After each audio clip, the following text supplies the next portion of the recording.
Hello ಪುಟಾಣಿಗಳೇ, ಇವತ್ತು ಕೂಡ ನಿಮ್ಮ ಮುಂದೆ ಒಂದು 3D ಕತೆ ತಂದಿದ್ದೀನಿ. ಅದು ಯಾವ ಕತೆ ಅಂತ ಕೇಳೋಣ ಬನ್ನಿ. ಒಂದು ಹಳ್ಳಿಯಲ್ಲಿ ಗೌರಿ ಎಂಬ ಹಸು ಮತ್ತು ಕಿಟ್ಟು ಎಂಬ ಪುಟಾಣಿ ಕರು ಇದ್ವು. ಕಿಟ್ಟು ತುಂಬ ಬುದ್ಧಿವಂತ ಕರು.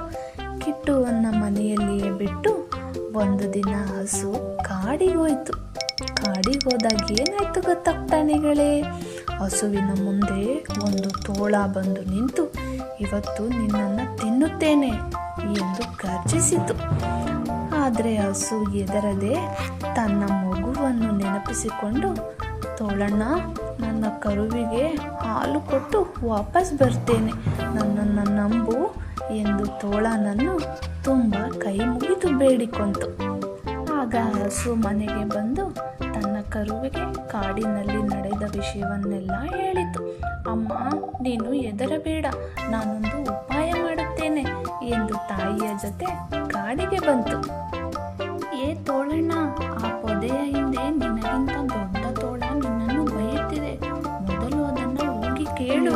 ಮಾತು ಕೇಳಿ ನಮ್ಮ ತೋಳಣ್ಣ ಪೊದೆಯೊಳಗೆ ಹೋಗಿ ನೋಡಿದರೆ ಜೇನು ನೊಣಗಳ ಗೂಡಿತ್ತು.